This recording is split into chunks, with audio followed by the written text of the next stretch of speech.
Kita lagi ada di tengah perang jenis baru nih. Bukan perang pakai tank atau tentara ya, tapi perang yang kita alami setiap hari, lewat teknologi yang ada di kantong kita, di rumah kita. Cuma beberapa kata, tapi dampaknya, wih, luar biasa. Sangat berbahaya. Yang ngomong ini bukan CEO pesaing atau analis pasar loh. Ini datang dari orang paling berkuasa di dunia waktu itu, Presiden Amerika Serikat. Dan kalimat inilah yang jadi pemicu perang teknologi yang kita lihat sekarang. Dan di tengah-tengah proksi ini, ada dua pemain utama. Di satu sisi ada Apple, ya kan? Simbol inovasi Amerika, perusahaan paling bernilai di dunia. Di sisi lain ada Huawei, raksasa teknologi dari Tiongkok yang, kalau dipikir-pikir, seharusnya udah tamat ceritanya 5 tahun lalu. Tapi nyatanya, mereka masih berdiri tegak. Oke, mari kita mulai dari medan perang yang paling kita kenal, yang paling dekat sama kita. Yup, perangkat yang mungkin lagi kalian pegang sekarang. Ponsel kita. Alright, kita bedah lebih dalam lagi ya. Pertempuran ini beneran terjadi di saku kita masing-masing. Ini soal perebutan dominasi pasar smartphone global.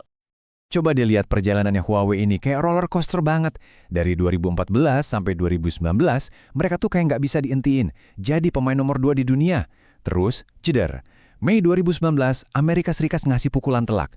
Akses ke layanan Google, ke chip canggih, semuanya diputus. Penjualan mereka langsung anjlok, turun 40%. Semua orang mikir, udah selesai nih Huawei. Tiba-tiba Agustus 2023, mereka balik lagi dengan kejutan yang bikin heboh seluruh dunia. Biar kebayang separah apa sanksinya, coba deh pikirin gini. Kalian punya pabrik mobil, tapi mendadak dilarang beli mesin, ban, bahkan setir. Mustahil kan buat lanjut produksi? Nah, itulah yang dialami Huawei. Makanya dunia yakin banget mereka bakal bangkrut. Tapi tiba-tiba muncullah Mate 60 Pro. Dan di dalamnya ada ini nih, Kirin 9000S. Sebuah chip 7 nanometer canggih yang mereka bikin sendiri. Ini bukan cuma komponen biasa. Ini tuh kayak pernyataan sikap. Kami bisa.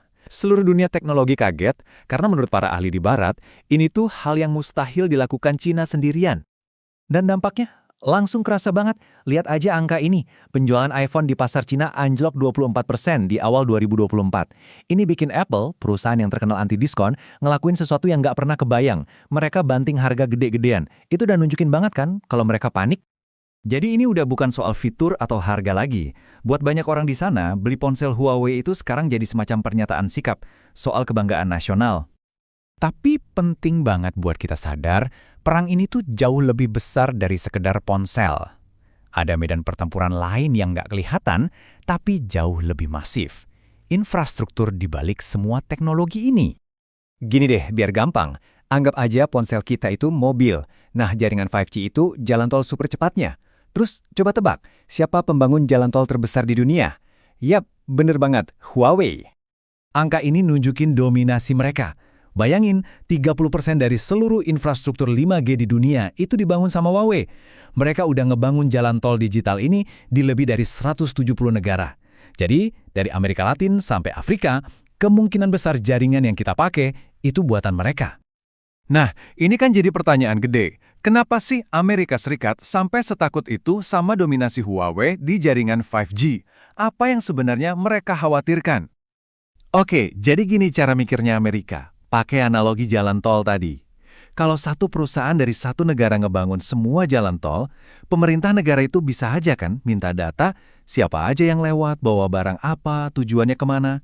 Nah, AS khawatir Cina bisa melakukan hal yang sama.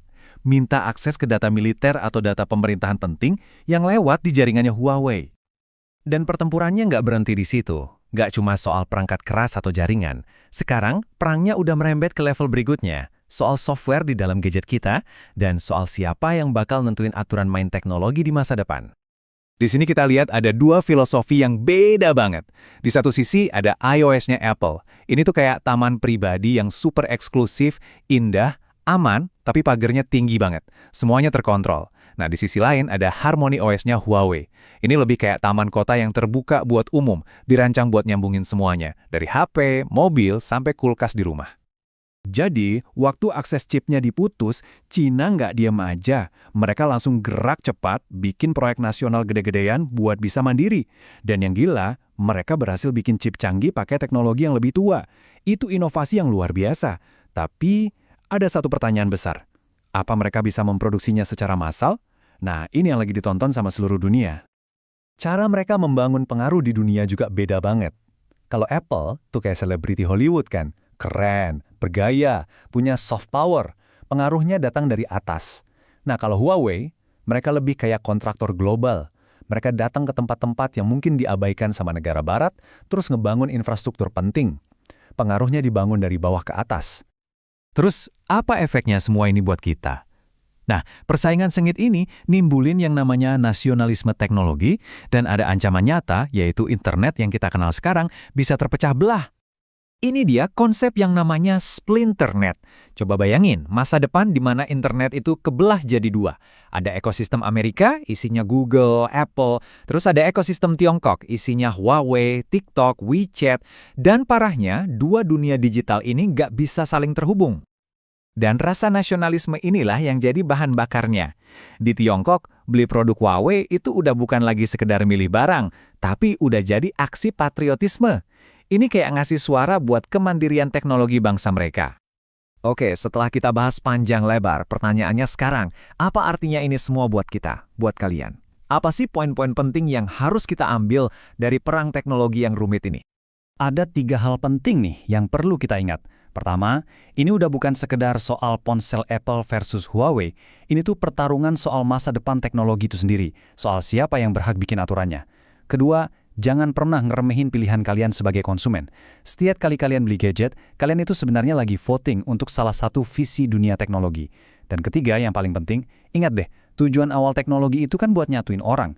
Jadi tantangan terbesarnya sebenarnya bukan persaingan, tapi gimana cara ngatasin rasa saling curiga antar negara. Jadi, pertanyaannya balik lagi ke kalian.